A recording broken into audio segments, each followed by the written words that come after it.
All right, so previously we managed to get our website to include images as well as links. So we added these image tags as well as anchor tags, which can take us to external sites, but also to internal sites, like the brand new My Hobbies page that we created or the Contact Me. Now, in this lesson, we're going to take some of those concepts that we learned in previous lessons. Now, in this lesson, we're going to take things a little bit further. So in our personal site /CV, I want to have a section where we can list our work experience. So what we've done and when we've done it. So currently, if we went into our code and say below that unordered list and we add a H3, let's call it work experience.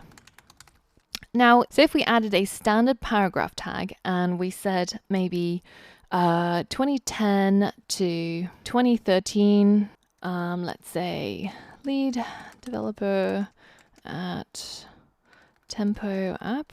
So let's save that and take a look. And if we refresh, then it looks like this, which is all well and good if we have that range. But what if I wanted to add something where I didn't have a year range? Say if it was 2010 when I worked as a researcher at Institute of Cognitive Neurosciences.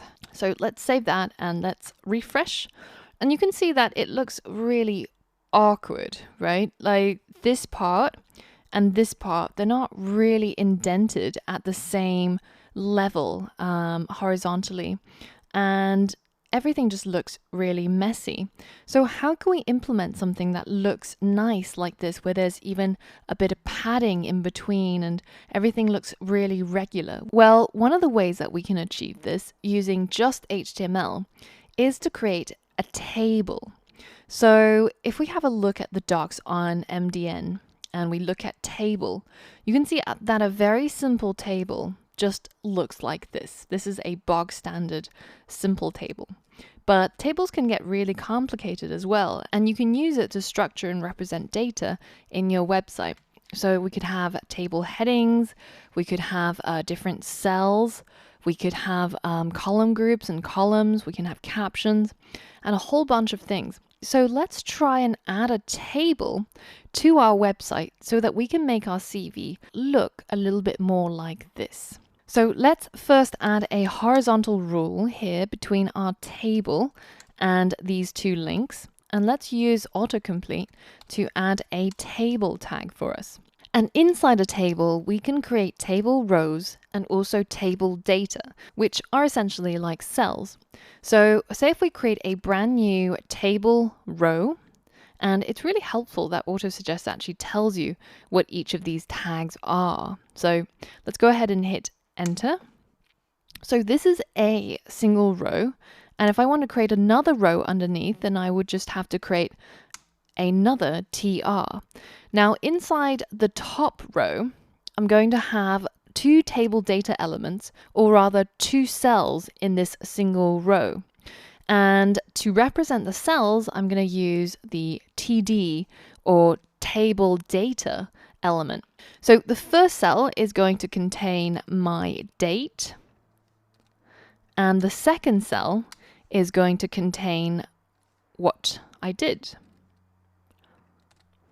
So that's our first row complete. Now let's go ahead and create another two cells or another two TDs inside our second row.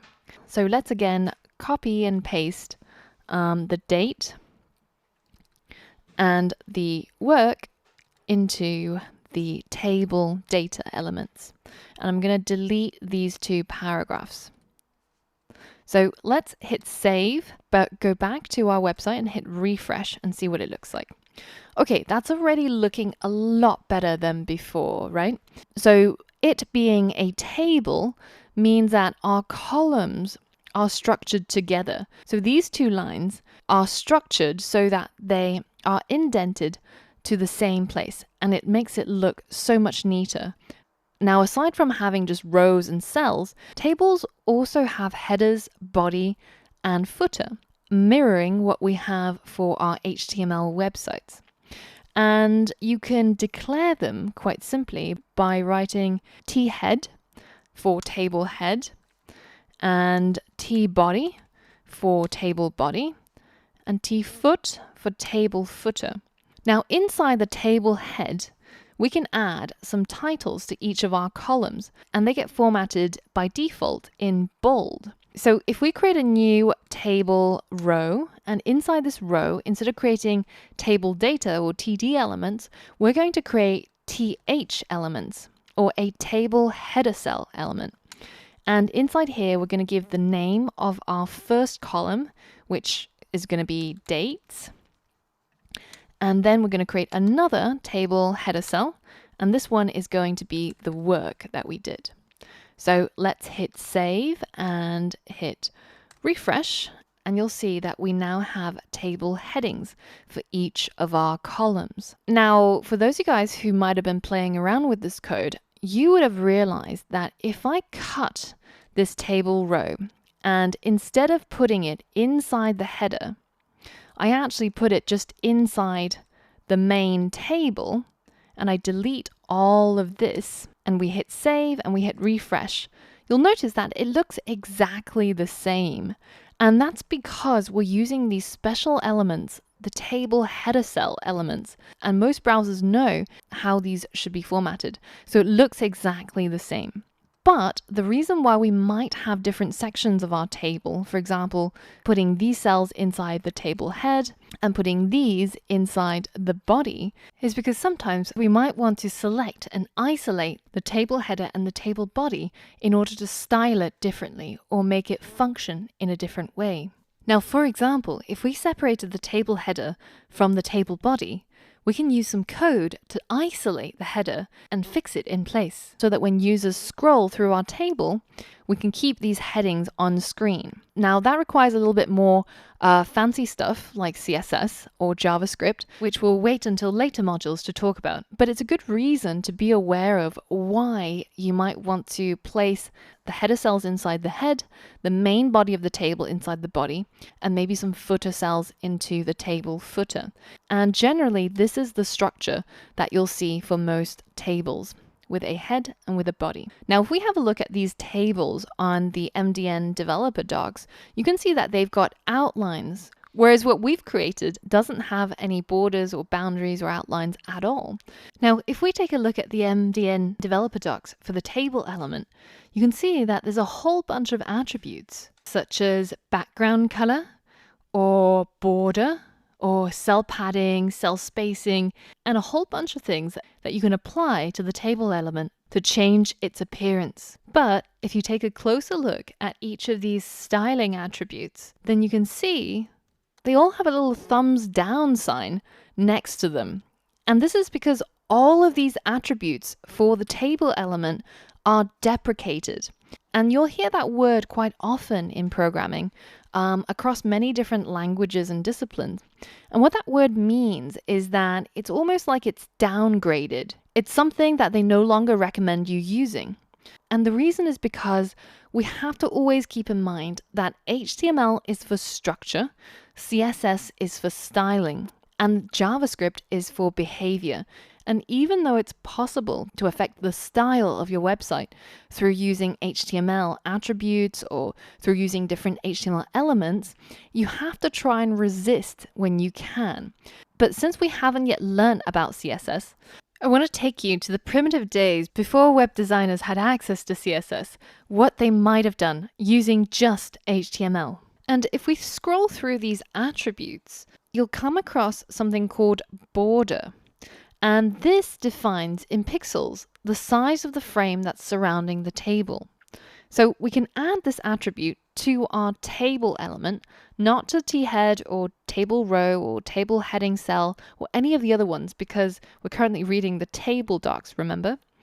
And we can add it and say border equals 1 pixel, let's say.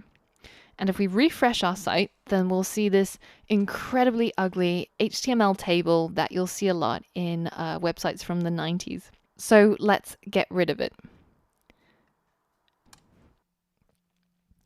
Now, let's just quickly recap the HTML structure for creating a table. So to start off, we create this table tag and we also close it. and everything in between is the actual content of our table. So this just creates a simple table. Now, by default, your browser will style the table to not have any borders or padding or anything style related. Now, in order for our table to actually start holding some pieces of data, we're going to have to create something called a table row.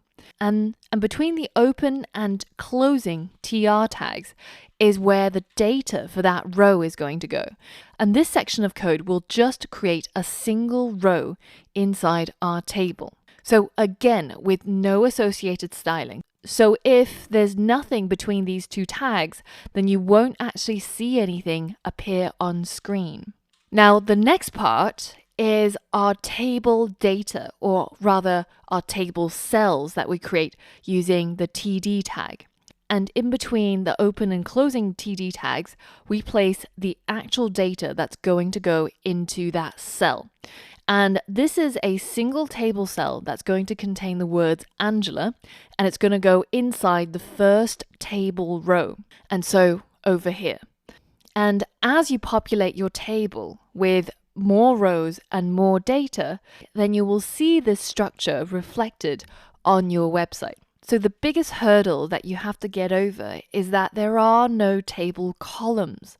All that you're doing is going from top to bottom, defining new table rows. And inside each row, you're putting in individual cells. And each cell gets placed horizontally, one after the other, creating effectively the columns. Now, while the main job of tables is to display structured data, you can also see how you could use it to affect the layout of the various HTML elements on your website. And that's what we're going to look at in the next lesson.